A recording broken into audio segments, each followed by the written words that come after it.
आज हम पढ़ेंगे समास। समास किसे कहते हैं, इसके कितने भेद होते हैं, ठीक है। और समास विग्रह किसे कहते हैं, ठीक है, इसके कितने पद होते हैं, ये सब आज हम इसमें पढ़ेंगे, ठीक है। समास का अर्थ होता है मेल और संक्षिप्त करने की क्रिया। मेल करना, मेल मतलब उनको जोड़ना, और संक्षिप्त करना, छोटा करके लिखना, ठीक है। इसमें दो शब्दों के मेल से एक नया शब्द बनता है, दो शब्दों को जोड़ते हैं तो एक नया शब्द बनता है, और भाषा में संक्षिप्तता का गुण आ जाता है। मतलब संक्षिप्तता मतलब छोटा रूप, संक्षिप्त मतलब छोटा रूप। तो जब हम समास बनाते हैं तो उससे भाषा में क्या होता है कि उसका छोटा रूप बन जाता है, जिससे हमें वाक्य पढ़ने में आसानी होती है, ठीक है। जैसे यहाँ पर कुछ उदाहरण भी दिए हैं। दिन ही दिन में महंगाई बढ़ती जा रही है। अब दिन दिन ही दिन में, इसको हम कैसे लिखेंगे, मतलब इसको संक्षिप्त करके लिखना हो तो हम लिखेंगे दिनों दिन, दिनों दिन महंगाई बढ़ती जा रही है। अब देखो, हमने दो वाक्य पढ़े हैं, दोनों में सबसे बेटर, सबसे ठीक कौन सा हमें लग रहा है, ये वाला, ठीक है, जो हमने संक्षिप्त करके लिखा है। दुबई में गगन को चूमने वाली इमारतें दिखाई देती हैं। अब हम इतना बड़ा ना लिख के हम उसको ये लिखते हैं, दुबई में गगनचुंबी इमारतें दिखाई देती हैं। तो ये देखो वाक्य, ये अच्छा लग रहा है पढ़ने में, ठीक है। तो वाक्यों को सुंदरता देने के लिए, संक्षिप्तता देने के लिए ये सब हम बनाते हैं, ठीक है।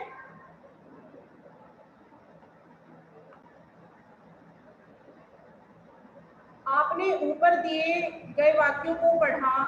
इनमें दिन ही दिन में को दिनों दिन लिखा हमने, गगन को चूमने वाली को गगनचुंबी करके संक्षिप्त यानी छोटा करके लिखा।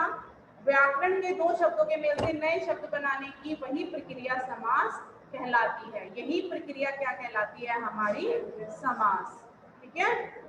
यानी जब हमने इनको लिखा छोटा करके तो यही प्रक्रिया क्या कहलाती है, समास, ठीक है। अगर हम इसकी परिभाषा लिखें तो हम क्या लिखेंगे, दो शब्दों के मेल से एक नया शब्द बनाने की प्रक्रिया को समास कहते हैं।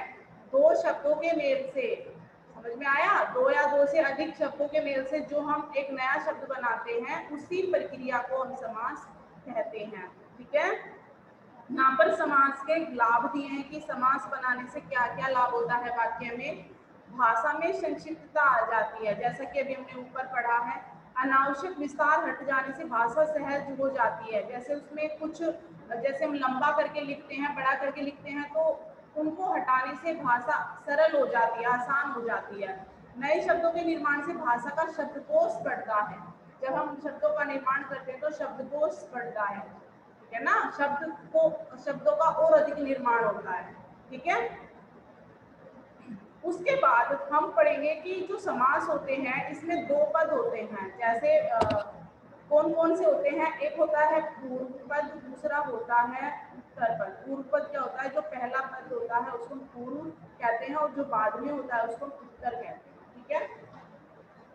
इन दोनों पदों के बीच मेल से जो शब्द बनता है उसे समस्त पद या सामासिक पद कहते हैं, ठीक है। और सामासिक पदों को बीच में छूटे हुए पदों के साथ लिखना समास विग्रह कहलाता है। किस तरह, ये नीचे देखो एक तालिका बनाई हुई है, यहाँ पर एक बनाकर दिखाया गया है। पूर्व पद क्या है, उत्तर पद क्या है, समस्त क्या है और समास विग्रह क्या है। यहाँ पर देखिए, जैसे यहाँ पर हमने लिखा प्रधानमंत्री, प्रधान तो इसमें पूर्व पद है, मंत्री इसमें उत्तर पद है, ठीक है। और जब हमने दोनों को जोड़ दिया तो यहाँ पर एक समस्त पद बन गया, ठीक है। समझ में आया। समस्त पद को जब हमने अलग करके लिखा तो समास विग्रह हो गया। जैसे प्रधान है जो मंत्री, ये समास विग्रह हो गया है, ठीक है। जेब खर्च, जेब इसमें पूर्व पद है, खर्च इसमें उत्तर पद है, दोनों को हमने जोड़ा, समस्त पद बनाया तो जेब खर्च, जेब के लिए खर्च, जेब के लिए खर्च। तो अगर हम इसको समास विग्रह करेंगे तो क्या होगा, जेब के लिए खर्च, ठीक है, इस तरह। अब पढ़ेंगे हम समास के भेद। समास के 6 भेद होते हैं। कौन कौन से होते हैं, अव्ययी भाव समास, तत्पुरुष समास, कर्मधारय समास, द्विगु समास, द्वंद्व समास, और बहुव्रीहि समास। अब हम इनको एक एक को करके अच्छे से पढ़ेंगे कि अवयवी भाव में क्या होता है, तत्पुरुष में क्या होता है, कर्मधारय में क्या होता है। ठीक है, अवयवी भाव समास पूर्व पद प्रधान, इसमें क्या होता है, जो हमने दो पद पढ़े हैं समास के, पूर्व पद और उत्तर पद, तो इसमें जो पूर्व पद होता है वो मुख्य होता है। ठीक है, प्रधान का मतलब मुख्य होता है, मेन होता है। वह समास जिससे बने शब्द अव्यय हो, जिससे बने शब्द अव्यय हो, उसे अव्यवी भाव समास कहा जाता है। इस समास का पूर्व पद प्रधान होता है। इससे बने शब्दों को क्रिया विशेषण संबंधबोधक के रूप में प्रयोग किया जा सकता है। ठीक है, अव्यवी भाव, अव्यवी शब्द कौन से होते हैं? अव्यवी शब्द, अविकारी शब्द, अव्यवी शब्दों को ही अविकारी शब्द बोला जाता है। ये जो क्रिया विशेषण होते हैं, संबंध बोधक होते हैं, है ना, और ये आपके विस्मय आदि बोधक होते हैं, ये सब किस में आते हैं?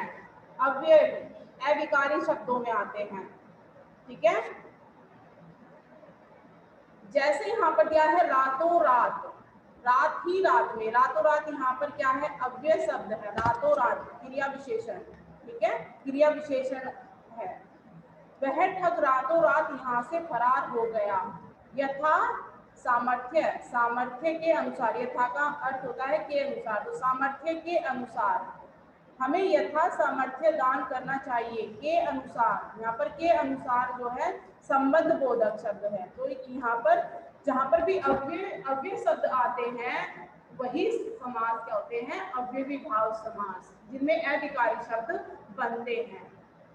ठीक है, इस समास की पहचान क्या होती है? जिसमें उपसर्ग लगे होते हैं, जैसे आ, प्रति, भर, यथा, बा, बेला, नी, जो उपसर्ग हमने पढ़े थे, इनकी पहचान उनसे भी की जा सकती है, जैसे पल पल, घर घर, डगर डगर आदि से, तथा वृद्धि के नियम द्वारा जुड़े, जैसे रातों रात, बीचों बीच, कानों कान, हाथों हाथ, जो कि वृद्धि मतलब वृद्धि संधि जो हमने पढ़ा था उसके द्वारा। ठीक है, यहाँ पर कुछ उदाहरण दिए हैं इसके, जैसे प्रति माह। अब यहाँ पर देखो प्रति आ रहा है, तो हम इससे लगा सकते हैं कि कौन सा समास है। यहाँ पर ये अव्यवी भाव समास है, क्योंकि यहाँ पर क्या आ रहा है, उपसर्ग लगा हुआ है। ठीक है, आमरण, आमरण में देखो आमरण में आ उपसर्ग लगा हुआ है, मरण तक, है ना। भर पेट, भर लगा हुआ है, ये भी उपसर्ग है। पेट भरकर, बा अदब, बा भी उपसर्ग है। तो हम इन शब्दों से भी पता लगा सकते हैं कि ये कौन सा समास है, अव्यवी भाव समास है। और हम कुछ शब्दों से भी पता, जैसे यथाशीघ्र, यथाशीघ्र भी यहाँ पर आप क्रिया विशेषण शब्द हो जाएगा, तो हम उनसे भी पता लगा सकते हैं कि यहाँ पर अव्यवी भाव समास है। ठीक है, तत्पुरुष समास, तत्पुरुष समास क्या होते हैं? इसमें जो है उत्तर पद प्रधान होता है, इसमें उत्तर पद जो बाद वाला होता है वह मुख्य होता है। वह समास जिसके समस्त पद में कारक विभक्तियों का लोप होता है। कारक की विभक्तियां, कर्ता ने, कर्म को, करण से, संप्रदान के लिए, अपादान से, अलग, संबंधबोधक का, के की, संबंध कारक का, के की, ऐसे जो होते हैं अधिकरण में पर, तो जब उन कारकों का बोध होता है तो वहां पर तत्पुरुष समास होता है। जब हम उसका विग्रह करेंगे तो वहां पर कारक चिन्ह का जो है लोप होता है। इस समास का उत्तर पद प्रधान होता है। इसके अलावा समास के पूर्व पद में ए, अन आकर न का भाव प्रकट करते हैं, तो वहां पर न तत्पुरुष होता है। पहचान, इसके समस्त पद में को, से, द्वारा, साधन के लिए मतलब कारक चिन्ह, विग्रह करने पर क्या होते हैं, कारक चिन्ह, विभक्तियां आती हैं। ठीक है, कुछ उदाहरण दिए हैं नीचे तत्पुरुष समास के, जैसे अब देखो कारक कितने होते हैं, कारक कितने होते हैं, मतलब 7 उनके विभक्ति चिन्ह होते हैं। तो इसी तरह इनको भी 7 भागों में बांटा गया है। जैसे कर्म तत्पुरुष, कर्म में होता है को विभक्ति, कर्ता ने कर्म को, तो को विभक्ति। ठीक है, को विभक्ति में जैसे सुगंध युक्त, सुगंध से युक्त, एक मिनट, ये तो करण तत्पुरुष समास में। एक मिनट,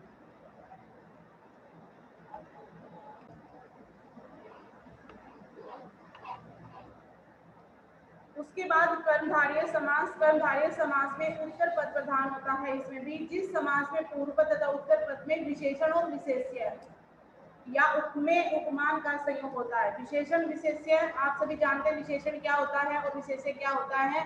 विशेषण जिस जो विशेषता हम बताते हैं और विशेष्य वो होता है जिसकी विशेषता बताते हैं। जैसे फूल सुंदर है तो सुंदर यहाँ पर विशेषण शब्द हो गया और विशेष्य क्या हो गया, फूल, क्योंकि हमने फूल की विशेषता बताई है। ठीक है, तो कैसे करेंगे, विशेषण विशेष्य वाले समस्त पद का विग्रह करने पर, जो उपमेय उपमान वाले समस्त पद का विग्रह करने पर रूपी तथा उपमान उपमेय का विग्रह करने पर के समान प्रकट होते हैं। कर्मधारय की पहचान होती है जो रूपी के समान। ये तीन आते हैं, जब हम उनका विग्रह करते हैं तो है जो रूपी के समान, ये सब आते हैं। जैसे